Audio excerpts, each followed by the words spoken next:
Go ahead. Madam Chair, thank you so much for this hearing. My first question is directed to Mr. Levine.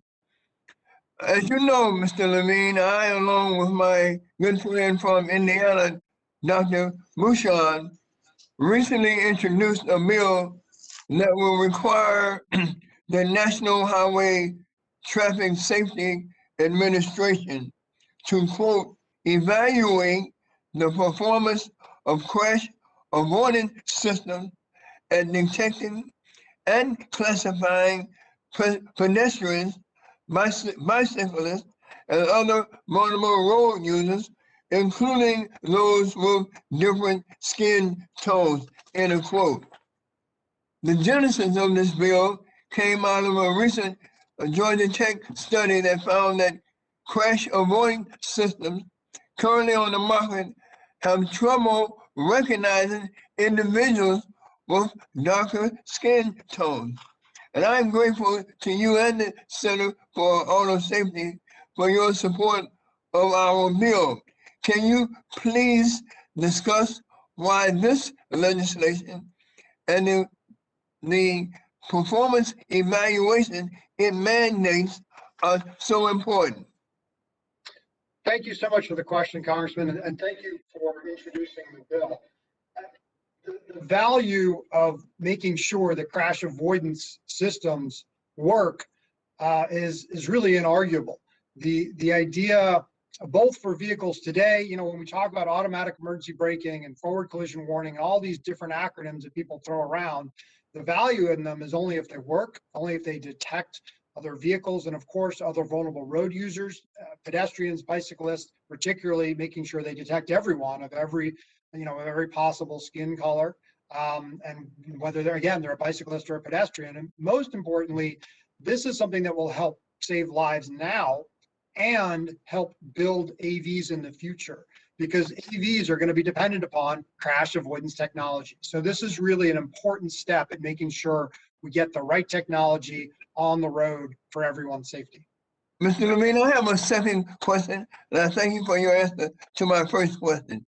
Does the Georgia Tech study have any more implications as to the safety of AVs? And if so, give us some ideas about what those implications are.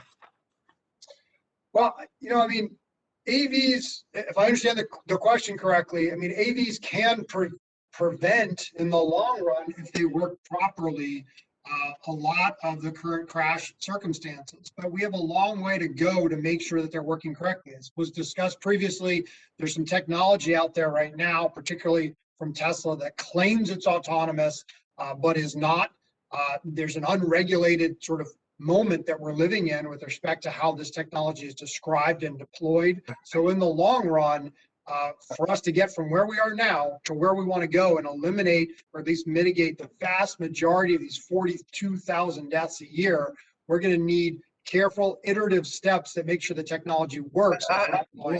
Levine, I have another question. As you know, even pedestrians may lose their right to seek justice in the courts if there's a continued proliferation of forced arbitration clauses. These clauses are often buried in terms of service agreements that waive a consumer's right to sue in court, participate in a class action, or appeal the arbitrator's decision. Do forced arbitration clauses related to AVs pose a danger to pedestrians, and if so, why? They pose a real threat, and the threat is this. As we discussed earlier, the ability to make sure you're holding any manufacturer, AV or otherwise, responsible for something defective, for a defective vehicle, is critical to safety. It is a backstop to our entire system. And so if you are a pedestrian who has entered into an agreement unknowingly when you downloaded an app to order a pizza maybe, and you get hit by a pizza delivery vehicle, and you said, well, I'm going to do everything from a legal standpoint through binding arbitration, you have now lost your ability to go to court. That sounds outlandish, but it's not actually that far from where we are in terms of binding arbitration, removing our ability to hold manufacturers accountable. And so that's something that we don't want to see in an AV context. Thank you very much, Madam Chair. You're back.